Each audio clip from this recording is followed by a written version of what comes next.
তো বন্ধুৰা আজিৰ ভিডিঅ'টো হ'ল EWS চাৰ্টিফিকেট বনাবলৈ হ'লে কি কি ডকুমেণ্ট লাগে আৰু ক'ত ক'ত যাব লাগে সেইটোৰ বিষয়ে কৈ আছোঁ। তো সৰ্বপ্ৰথমত কি কি ডকুমেণ্ট লাগে সেইবিলাক কৈ আছোঁ। তো ভিডিঅ'টো স্কিপ নকৰিবা, ভালদৰে দেখিবা, কি কি ডকুমেণ্ট পাহৰি যাবা। তো EWS চাৰ্টিফিকেট বনাবলৈ যিহেতু বিচাৰি আছা তেনেহ'লে সৰ্বপ্ৰথম যিটো ডকুমেণ্ট লাগে এফিডেভিট লাগিব এটা। এই এফিডেভিটটো তুমি উকিলৰ দ্বাৰা ওলাব পাৰিবা, কোৰ্টৰ পৰা ওলাই দিয়ে তেওঁলোকে কেনেকৈ উঠাই দিয়ে, উকিলক ক'লে এটা এফিডেভিট দিব। তো এফিডেভিটৰ পিছত তোমাৰ এটা গাঁওবুঢ়া যিটো আছে গাঁওবুঢ়াৰ পৰা এটা লিখিত আনিব লাগে যে ইনকাম চাৰ্টিফিকেটৰ দৰে এটা লিখিত দিয়ে।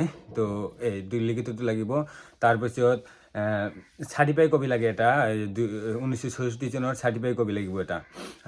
তুমি ইলেকশ্যন কমিশ্যন অফিচত গৈ ওলাই ল'ব পাৰিবা, আৰু যদি ঘৰত থাকে তেতিয়াহ'লে সেইটো দি দিব পাৰিবা।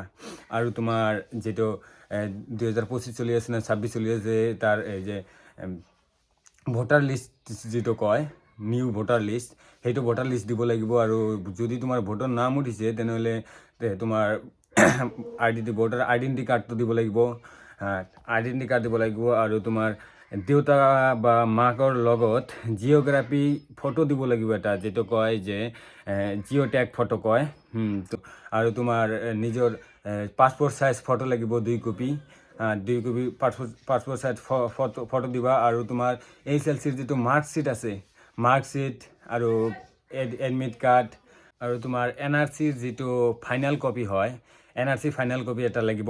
তো ডকুমেণ্টবিলাক আকৌ এবাৰ ৰিপিট কৰি আছোঁ মই যে কি কি ডকুমেণ্ট লাগে। তো তোমাৰ সৰ্বপ্ৰথম তোমাৰ এফিডেভিট লাগে, উকিলৰ পৰা ওলাই ল'বা কৈছোঁ মই। আৰু যিটো জমিনৰ কাগজ লাগে সেইটো জমিনৰ খাজনা দিব লাগিব, এই খাজনাৰ কাগজটো দিব লাগিব। জিঅ' টেগ ফটো দিব লাগিব, মা বা দেউতাকৰ লগত জিঅ' টেগ এটা ফটো দিব লাগিব। আৰু তোমাৰ পাছপোৰ্ট চাইজ ফটো দিব লাগিব 2 কপি, ভালদৰে নিবা। আৰু ৰেচন কাৰ্ডৰ ফটো দিব লাগিব 1 কপি। আৰু 1966 চনৰ যিটো চাৰ্টিফাই কপি যিটো কৈছোঁ সেই চাৰ্টিফাই কপি দিব লাগিব তুমি। আৰু NRCৰ ফাইনেল কপিটো দিব লাগিব।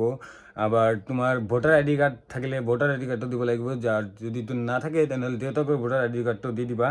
আৰু কাৰেণ্ট ভোটাৰ লিষ্টটো দিব লাগিব, কাৰেণ্ট ভোটাৰ লিষ্ট যিটো বছৰ চলি আছে সেইটো বছৰ ভোটাৰ লিষ্টটো দিব লাগিব।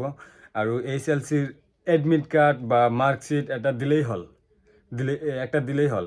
আৰু সৰ্বশেষত এপ্লিকেশ্যন এটা লিখি সকলোবিলাক জমা কৰি তোমাৰ ঘৰৰ ওচৰত চাৰ্কেল অফিচ থাকিলে চাৰ্কেল অফিচত জমা দি থৈ আহিবা। লাগে আৰু 2-3 দিনৰ ভিতৰত বনাই দিয়ে তেওঁলোকে। সেইটো তেওঁলোকে কেনেকৈ বনাই দিব, তোমাক বনাই দিব। বনোৱা হ'লে তোমাক কল কৰি দিব যে তোমাৰ সেইটো হৈছে, লৈ যোৱা। আৰু মই বনাইছোঁ, মোৰ ডকুমেণ্টটো মই দেখাই আছোঁ। এফিডেভিট যিটো কৈছোঁ এফিডেভিটটো দেখাই আছোঁ যে এনেকুৱা হয় 1966 চনৰ এফিডেভিট। এইটো ভালকৈ দেখি লোৱা, এইটো এফিডেভিট হয়। আৰু এটা দেখাই আছোঁ। আৰু মোৰ যিটো ফাইনেল EWS চাৰ্টিফিকেট আহিছিল এইটো এনেকুৱা ধৰণৰ আহিছিল, দেখিব পাৰা। এইটো মোৰ EWS certificate, final EWS certificate এনেকুৱা হয়। তেনেহ'লে তোমালোকে ধন্যবাদ, বনাই ল'বা।